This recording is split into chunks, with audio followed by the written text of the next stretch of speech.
Hello guys, welcome to only my talks. ఈ మధ్యన పేర్లు మార్చుకోవడం సర్వసాధారణం అయిపోయింది. సామాన్యులతో పాటు సెలబ్రిటీలు కూడా తమకు మంచి జరగాలని కోరుకుంటూ ఇలా పేర్లు మార్చుకుంటున్నారు. పూర్తిగా పేరు మార్చుకోకపోయినా న్యూమారాలజీ ప్రకారం ఇంగ్లీష్లో తమ పేరుని చేంజ్ చేసుకుంటున్నారు. అంటే లెటర్స్ తొలగించడమో లేకపోతే అదనంగా మరికొన్ని లెటర్స్ జోడించుకోవటమో చేస్తుంటారు. అలా టాలీవుడ్లో ఒక యంగ్ హీరో తన పేరు మార్చుకున్నాడు. ఈ నటుడు ఎప్పుడూ కొత్త తరహా కథల్లోనూ సినిమాల్లోనూ నటిస్తుంటాడు. కెరీర్ ప్రారంభం నుంచే ఇదే పంతాను అనుసరిస్తున్నాడు. అందుకు తగ్గట్టుగానే ఈ హీరో కెరీర్లో ఎన్నో ఛాలెంజింగ్ రోల్స్ ఉన్నాయి. ఇక కథ కొత్తగా అనిపించిందంటే చాలు తానే ప్రొడ్యూసర్గా మారి సినిమాలు కూడా తీస్తాడు ఈ హ్యాండ్సమ్ హీరో.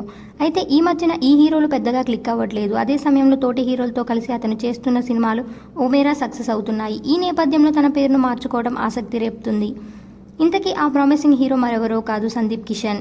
తాజాగా సందీప్ కిషన్ తన పేరును మార్చుకున్నాడు. తన న్యూమాలజీ ప్రకారం ఇంగ్లీష్ నేమ్ మార్చుకున్నాడు. సందీప్ కిషన్లో ఏ లెటర్ తీసేసి కిషన్ అనే మాత్రమే పేరులో పెట్టుకున్నాడు. అంతేకాకుండా పీపుల్ స్టార్ అనే ట్యాగ్ కూడా పెట్టుకున్నాడు. ప్రస్తుతం సందీప్ కిషన్ త్రినాథరావు నక్కిన దర్శకత్వంలో మజాకా అనే సినిమా చేస్తున్నాడు. తాజాగా రిలీజ్ అయిన ఈ title look poster Sandeep Kishan పేరు మార్చుకున్న విషయం వెల్లడైంది. కాగా సందీప్ సోలో హీరోగా సక్సెస్ కొట్టి చాలా ఏళ్లైంది. అందుకే ఇలా పేరు మార్చుకున్నాడని నెటిజన్లు అభిప్రాయపడుతున్నారు. ఇలాంటి అప్డేట్స్ కోసం please like, share, subscribe OMT.